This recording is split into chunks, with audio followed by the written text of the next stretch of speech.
G'day guys, Disney Dave coming at you once again from Down Under with another installment of Behind the Classics. Today we are taking a look at the 19th film in the Walt Disney animated classic canon. It's one of Walt Disney's most exciting and energetic films. However, it would go on to become the final animated movie ever to be overseen by Walt before his untimely passing during its production. Released in 1967, it is of course the swingin', the stompin', the jivin', the Jungle Book.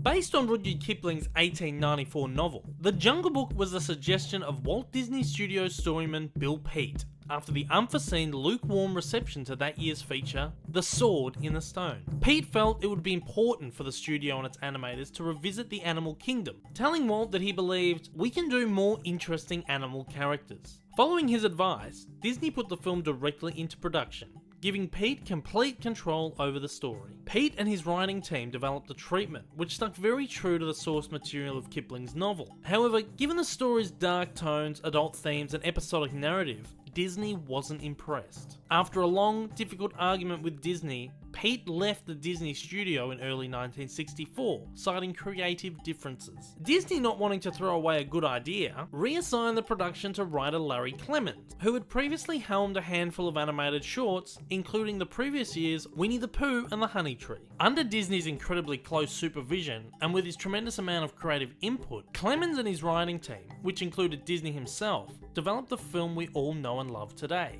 Just as he had years earlier on movies such as Snow White, Pinocchio, and Bambi, Disney lent his acting talents to story meetings, where he would act out the latest scene drafts in order to assist the animators in developing the story and characters even further. It's also said that Disney contributed a great deal to the film's dialogue, gags, and emotional moments. Roy E. Disney, Walt's nephew, would later go on to say that Walt influenced everything about it. He obviously got hooked on the jungle and the characters that lived there.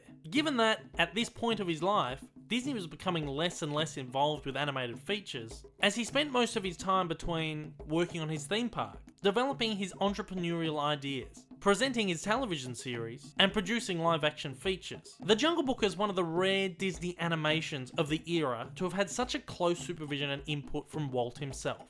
And in the final product, it certainly shows. Compare The Jungle Book with some of the movies which preceded it, such as The Sword in the Stone, or some of those which followed it, such as Robin Hood and The Rescuers. The Jungle Book is clearly the standout picture of the bunch, providing a fun, energetic, memorable, and heartwarming story akin to the early Disney features of the 1930s and 1940s. The movie has Walt's touch all over it, which makes me admire this movie even more. Of course, no mention of The Jungle Book should be made without discussing the film's brilliant soundtrack, written by two of the studio's most prolific writers, Robert and Richard Sherman.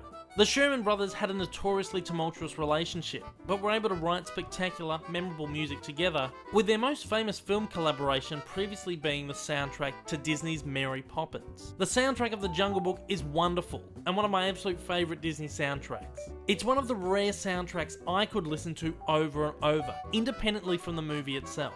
From the catchy Bare Necessities, performed joyously by Phil Harris, and the often covered I Wanna Be Like You, from whom Disney employed the talents of King of Swing Louis Prima and his all-star band, in my opinion, The Jungle Book heralds some of the most fun songs and music in the entire Disney canon.